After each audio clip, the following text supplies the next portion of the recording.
Salut les mecs, bienvenue pour cette deuxième partie. Donc voilà, je vous mets la partie 1 juste en haut à droite si jamais vous n'avez pas encore vu. Et sinon, n'hésitez pas les gars à nous soutenir parce que voilà, dans cette vidéo, on va traiter d'énormément d'informations pour récompenser la chaîne, le petit like, le petit follow, le petit commentaire. Ou sinon, il y a les petites souscriptions, que ce soit pour Twitch ou pour YouTube. Il y a même le Twitter et le Discord si jamais vous voulez des infos complémentaires ou tout simplement discuter avec la communauté. Donc voilà les gars.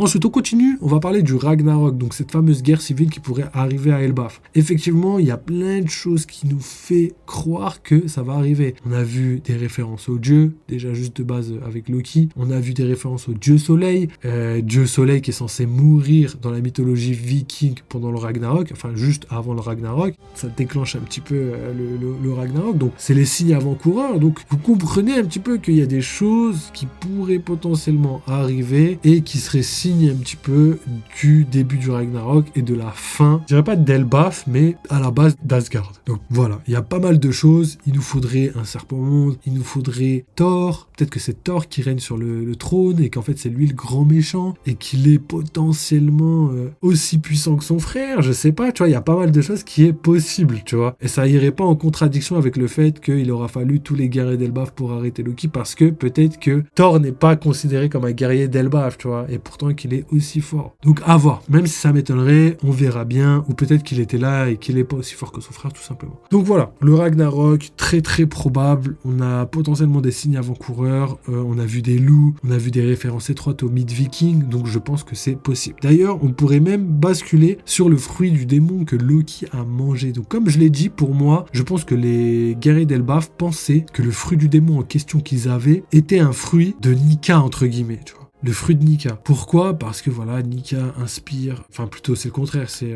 le dieu soleil a inspiré tous les géants et du coup ils ont gardé ce titre comme étant le titre le plus honorifique sur Elbaf, tu vois. Le dieu soleil c'est le maître de Elbaf. Et du coup, par rapport aux fables d'Elbaf, on comprend que le dieu soleil finalement serait logiquement le fruit du démon à protéger, à garder, parce que c'est le fruit de Nika, c'est le fruit un petit peu du fondateur, le fruit des ancêtres. Au final, on voit que pas du tout, vu que c'est Luffy qui a le fruit. Donc potentiellement que Luffy a un clone du fruit comme Kaido et Momonosuke, ça m'étonnerait les gars. Ou sinon il a quelque chose qui pourrait y ressembler. Il y a beaucoup de personnes qui font allusion au titan dans la mythologie nordique, titan de feu, qui serait à la base à la création de l'univers, titan de feu et de glace. Et le titan de feu, lui, plantera son épée dans Asgard pour la détruire complètement. C'est ce qui signera un petit peu la fin, tout simplement, du Ragnarok, tu vois. Et là on a une épée déjà, et il nous manque plus que le titan.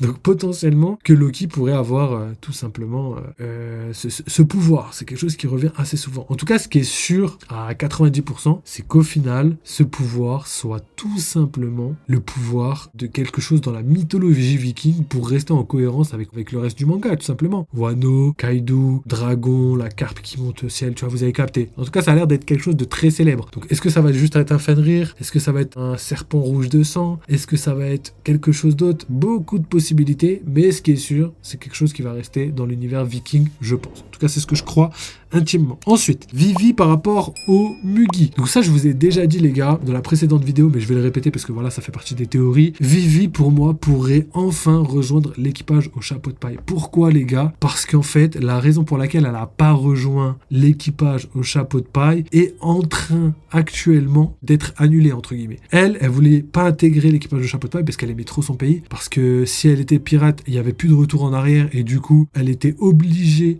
de plus retourner à son pays pour éviter de les mettre en porte-à-faux, pour éviter tout simplement qu'elle soit considérée comme pays ennemi du gouvernement mondial à cause de sa lignée royale. Donc quand tu prends tout ça en compte, tu te dis en fait, elle a déjà bien fait de faire ça. Comme ça, elle a pu soigner son pays, elle a pu faire pas mal de choses pour améliorer un petit peu la vie de ses habitants. Mais au final, aujourd'hui, elle est reniée du gouvernement mondial. Elle est recherchée pour être tuée. Pourquoi ? Parce que on a vu tout simplement Im-sama déchirer l'affiche de Vivi, de Shirahoshi et tout. Et quand tu comprends ça, tu te dis, eh ben, c'est tout à fait logique que maintenant, elle puisse rejoindre l'équipage au chapeau de paille. Parce qu'en fait, maintenant, elle a plus de contraintes. C'est-à-dire que maintenant, elle est déjà non affiliée. Elle est déjà reniée de la société. Elle est recherchée. Ils ont déjà tué son père et ils veulent faire la même chose avec elle. Donc, quand tu prends ça en compte, déjà, masterclass d'Oda, parce qu'au fait, tout ça, on l'avait pas vu, tu vois. On a compris que Vivi, elle était chassée du gouvernement depuis qu'on a coupé son affiche. Mais aujourd'hui, on arrive facilement rapidement à comprendre que la finalité, c'est qu'elle rejoigne l'équipage des chapeaux de paille pour éviter tout simplement qu'elle soit mise en danger, tout simplement, parce que voilà, il n'y a plus personne qui peut la protéger, mis à part Morgane et Wapol, mais bon, on voit que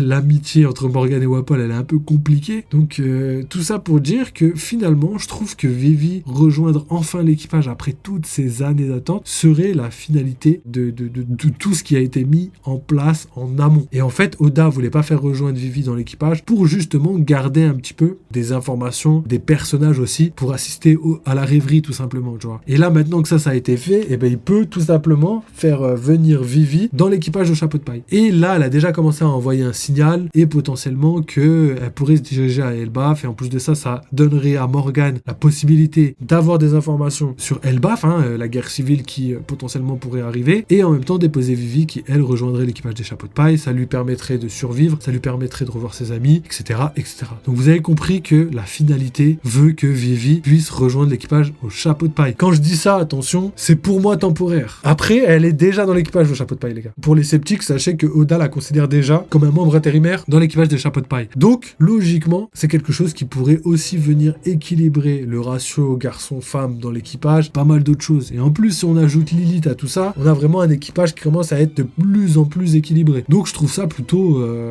cohérent pour l'instant, à voir ce qui va se passer par la suite. Mais j'ai l'intime conviction qu'on n'a pas fini de faire venir des membres dans l'équipage. Et le manga est pas fini, il va continuer. Pareil pour Yamato, qui, grâce à la mini-aventure, pourrait avoir une raison de venir dans l'équipage, étant donné que moi, je verrais bien Yamato arriver sur Elbaf en dernier, comme ça, et en mode, tout simplement, elle arrive, elle fait le tour du pays, elle apprend tout, elle s'entraîne, elle parle à tout le monde, elle comprend un petit peu l'univers de Wano, et à la fin, on la voit quitter le bateau en disant, voilà, je vais rejoindre je sais pas qui, en fait, on sait pas c'est qui, mais au final, tout le monde sait c'est qui. Et Yamato pourrait arriver à Elbaf, et ce serait peut-être le but ultime de la mini-aventure. Et au final, sur Elbaf, la grande guerre, c'est la fin du monde, ils sont en train de perdre, ils vont tous crever, et là, bam, on a besoin de quelqu'un qui arrive, et ben on a Yamato. Et ça pourrait être quelque chose de cohérent, tu vois. C'est quelque chose en quoi je crois intimement. Donc voilà, ça pour vous dire que Elbaf nous réserve, je pense, beaucoup de surprises, parce que je commence à entrevoir toutes les pièces que Oda essaye de mettre, que ce soit avec Vivi et le message caché, la raison finale du message caché, que ce soit Yamato, la mini-aventure qui a été mise en place depuis un moment, on comprend pas totalement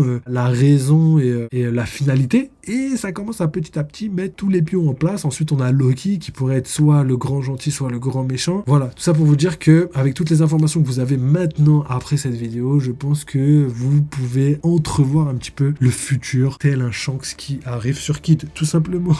Donc voilà, je pense que j'ai fait le tour. Il reste peut-être, oui, les révélations, ça je l'ai dit plein de fois, mais je vais les répéter, comme ça vous aurez vraiment toutes les théories de la chaîne au niveau d'Elbaf. Et bien tout simplement, les révélations sur le message de Vegapunk. Pourquoi? Parce qu'en fait, il y a eu plein de coupures pendant le message de Vegapunk, au niveau d'Eddie, au niveau de Roger, au niveau des révélations par rapport à Joy Boy, etc., etc. Et la signification finale du G. Et ça, en fait, c'est des choses qu'on va apprendre à Elbaf. Pourquoi? Parce que tout le savoir qui a été nécessaire pour arriver à ces conclusions sont présents à Elbaf. C'est là-bas que Vegapunk est parti s'instruire grâce au livre récupéré à Ohara. Comme quoi, tout est connecté dans le monde de One Piece. Et quand tu comprends ça, tu te dis, tout simplement, que la finalité, c'est que les mots manquants qu'on n'a pas eu, nous, en tant que lecteurs, durant ce message, d'ailleurs même le monde de One Piece ne les a pas eu, seraient transmis grâce à Lilith à Elbaf. Donc maintenant on comprend tout, le rôle de Vivi dans ces derniers Skynes, le rôle de Yamato dans la mini-aventure, le rôle de Lilith pour être les traducteurs, etc. en compagnie de Robin, sachant qu'ils sont toutes les deux ensemble. On n'a pas parlé aussi du rôle de Bonnie et de Kuma, mais potentiellement qu'il pourrait y avoir des boucaniers sur l'île, ou peut-être l'histoire des boucaniers, parce que voilà, on sait qu'ils sont étroitement liés entre les géants, et les boucaniers et les géants sont étroitement liés ensemble au niveau de leur sang, etc., etc. Donc potentiellement que la finalité de Bonnie et des boucaniers, on pourrait en apprendre plus sur les boucaniers, et du coup le rôle de Bonnie aurait un impact sur la suite de l'histoire. Pareil pour Kuma, qui pourrait lui aussi être potentiellement sur les traces de ses ancêtres, malgré le fait qu'il ait perdu sa conscience. Donc voilà, tout ça pour vous dire que tout commence à avoir un sens, tout commence petit à petit à se dessiner devant nous, donc à voir ce qui va se réaliser, ce qui va pas se réaliser, à voir ce que Oda décide et où il décide d'aller, mais je pense quand même avoir fait vraiment énormément de théories là-dessus qui pourraient vous aider un petit peu à entrevoir, comme je l'ai déjà dit, le futur tel un Kaido sur Luffy. Donc voilà les gars, je pense que j'ai fait le tour de toutes les théories. Donc il y a pas mal d'autres théories que j'aurais bien parlé, mais on en parlera plus tard tout simplement. Je pense qu'on a pas mal discuté de tout ça. Donc voilà les gars, si jamais vous avez kiffé le concept, si vous avez kiffé la théorie, si vous avez kiffé les théories les gars, n'hésitez pas à liker, commenter, follow pour la team YouTube parce que ça nous aide pour l'algorithme et le référencement. Et sinon vous avez la souscription Twitch, vous avez la souscription YouTube si jamais vous voulez participer de manière financière. Hein. Et sinon bah tout simplement vous avez Twitter et Discord si jamais vous voulez partager avec la commu, discuter, etc., etc. Donc voilà, je pense avoir fait le tour. N'oubliez pas, vive les jeux vidéo, vive One Piece et à très très bientôt.